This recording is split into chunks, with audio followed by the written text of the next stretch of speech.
So they quit making it a summative grade. They no longer enter it into their grade book as a summative grade to be averaged into all the other grades. Because they say it's practice. Practice is formative. Formative would not be part of a summative grade, ever. It's practice. It's getting better. It's developing the framework of learning. So the idea of homework being formative means you stop making it summative in your grading practice. You take a look at all the variables associated to homework. They're huge. Variables associated to homework. What are they? What's the biggest one? Parents. And we know that as parents, some of us help our kids with homework. Because we know how the game gets played. If our kid gets good grades on their homework, they get good grades in class, they get into the top groups all the time, right? They're no longer in buzzards, right? Because of what we do. But some parents can't do that, and can't or won't do that. So the variable of parent alone would make... I've sat down, I know some of you are just like me, you sat down with your child, helped them with the homework, and you weren't sure when they took it back to school if it was their homework or your homework. Right? Sometimes we wonder, why is there such a disconnect? This kid does really well with their homework, but they don't do very well on their quizzes and tests. They must not, and our first answer is they must not be a very good test taker. They're getting a lot of help at home on their homework. Either that or you're totally misaligned between assessments and assignments. The parent variable is huge in regard to that.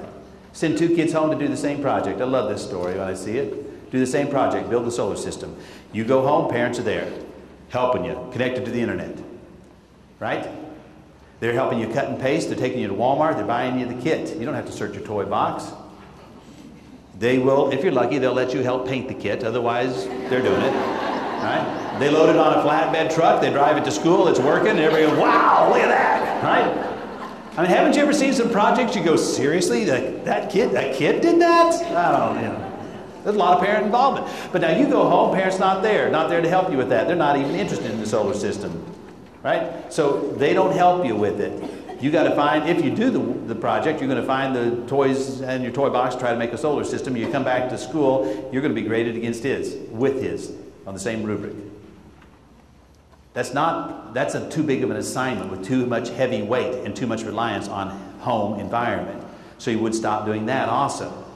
And yet I'll see grades made up, 50% of the grade for that science comes from the solar system project to be done at home.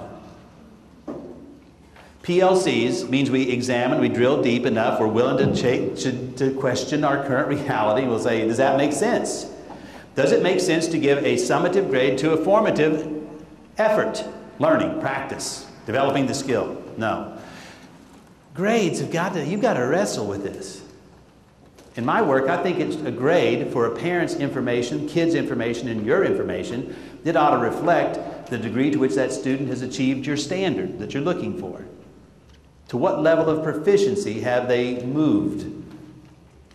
So achievement of a standard should be a number one on everyone's list. And you need to recognize improvement along the way, right? Recognize improvement along the way. I'm not saying you don't take into some recognition for kids, the other factors, but participation, you get 20 points for participating. What does that really mean, and how did you really measure it?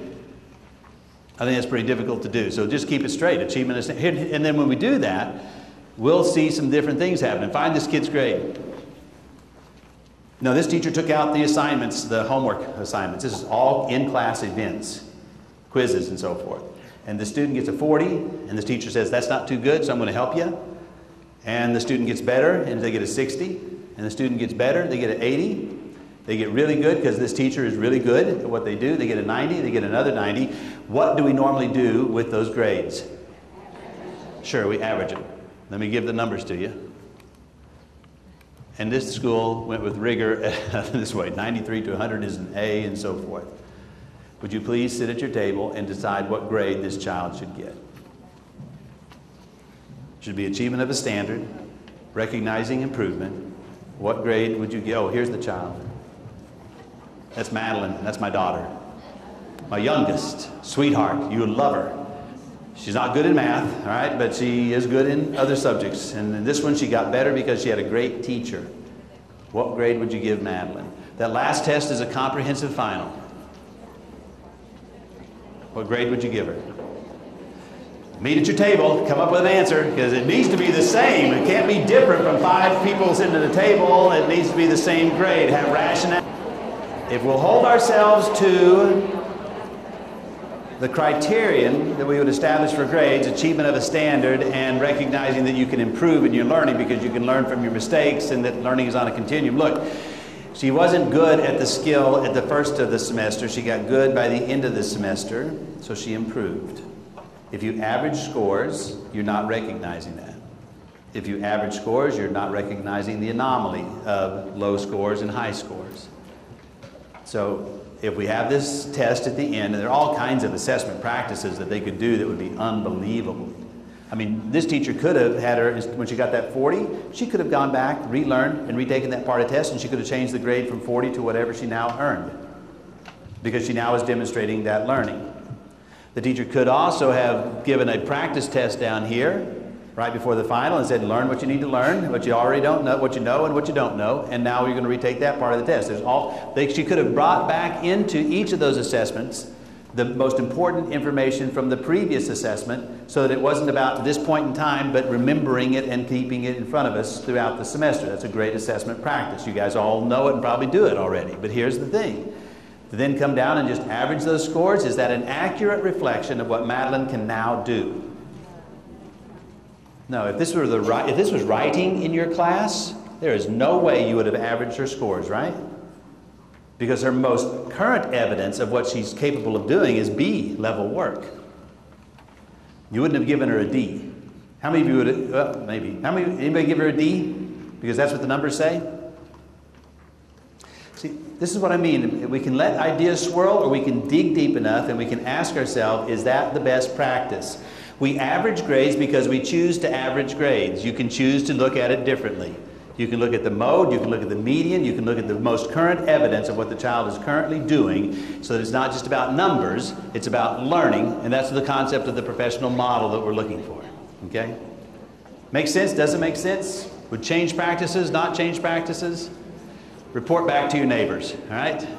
Does that make sense, what I just showed you? Would it change a practice that you're currently doing? And how quickly would you change it based on this reflection piece right here? Practice, the grading practice alone, we need to be disenthralled with some of the things we've been doing that are not good for kids in learning, and nor do they really reflect that. They sometimes become very defeatist for kids. You can enhance or destroy a student's motivation to learn by your grading practices alone and your assessment practices alone. In that particular example, Madeline could easily have been defeated. So I failed the first test. What's the likelihood that I can actually earn a good grade under this grading system if we average those scores? Not great. She started having really great grades, and yet, had that teacher just gone with the average, the best she could have hoped for was a D. That does not motivate kids. To motivate kids, said, I'll throw out your first one.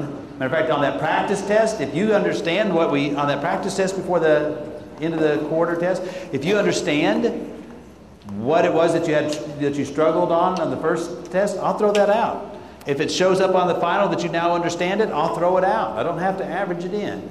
But you would at least be giving yourselves credit for the work that you do. That averaging scores does not give you as much credit as you deserve. Madeline became better in that subject because of a teacher. Honor yourselves for that.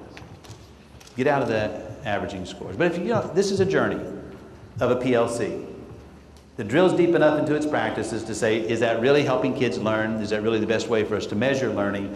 What could we do a better job of in that effort? Okay? So when we think about other work that a PLC would do, we know that you got to keep it really focused. I hope this video clip shows. It's kind of dark, or maybe light on the screen. Watch what happens to this guy. It's a nice analogy for what sometimes happens to us, both individually when we work in isolation, but also sometimes when we're working on the wrong kind of work. Here's a guy working hard, limited resources, doing the best he can, but he didn't plan backwards. He didn't look at what he needed to start with. Consequently, he's working on the wrong stuff. In your teams, in your school, I would contend that your best effort will always be to work on these 4 critical questions. And I'll show you some examples of how some teams have done that. But first of all, I'd like you to share with your own teammates what you're currently doing.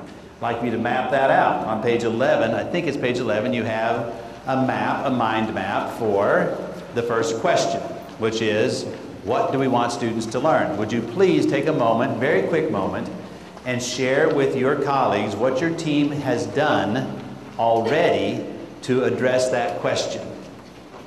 When you come together and meet as a grade level team, or if a vertical team's going on, and if that, which would be awesome at times, or a school team, how do you address that particular question? What's the work of that team? Share your thoughts with each other, map it out, and then we'll see what other teams have done, and you'll have a chance to compare. Some of which you'll go, wow, we're ahead of the game, all right? And some of it, you might want to do some things differently.